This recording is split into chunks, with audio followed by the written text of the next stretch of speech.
Good morning, kids. This is the mini lesson and walkthrough of the work that's expected of you in the new home learning packet for April 28th.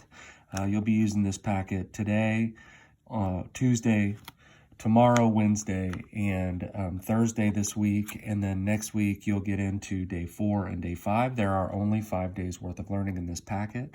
You can see that the front cover is a little bit odd. It says suggested K through 8 enrichment activities for art, music, PE, science, and social studies. We recommend selecting one from each section a day. The actual work that's assigned to you, you'll have to turn in the book. We've got a few blank pages here. And this here starts your independent study packet for 3rd grade. And today, you can see it's organized by day. Today, you're going to be doing day 1. And if you notice that in reading, it asks you to read for 20 minutes and answer 3 of the questions on the sheet on another piece of paper or in a journal. And you've got a challenge. Try not to repeat a question.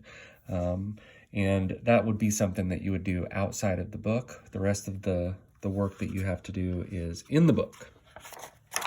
So for day 1, which is today, you've got reading, writing, grammar practice, and math. And so your reading today is going to be a game show story and understanding the character. And right here you've got the reading page. And essentially all you're going to do is read the instructions at the top. You're going to read about the characters, the setting, the problem, and the solution, which are basic story elements.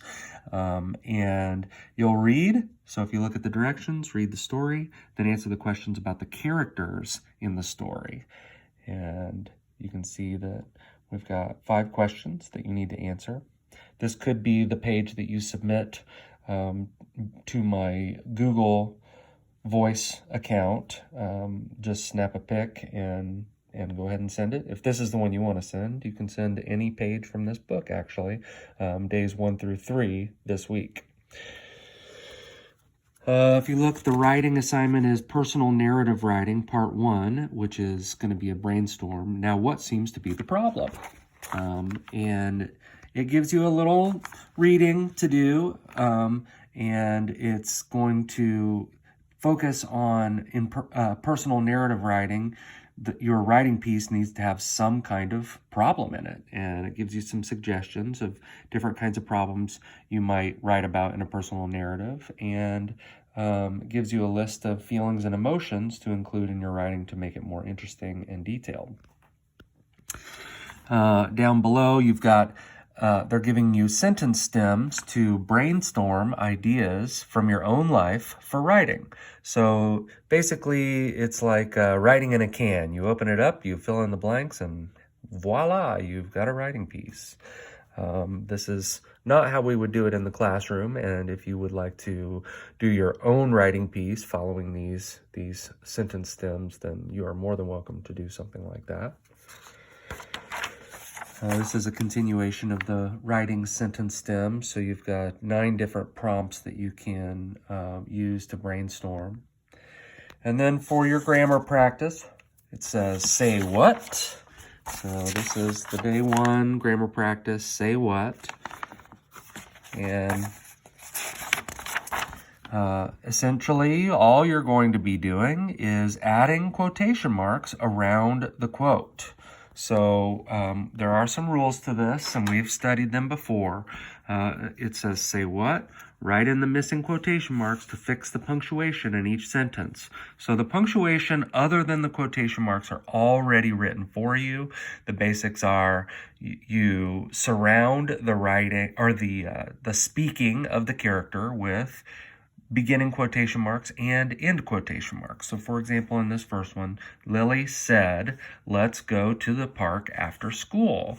She didn't say the first 2 words, Lily said. What she said is this entire last part here. And so what we would do is we would put quotation marks around what she said. And the rule for punctuation is that it goes on the inside of the quotation mark. So, but you don't have to add that punctuation; it's already there for you. This is review, and all you have to do is fill in the quotation marks around the quotes of the characters. And last but not least, you've got more word problems to do in math.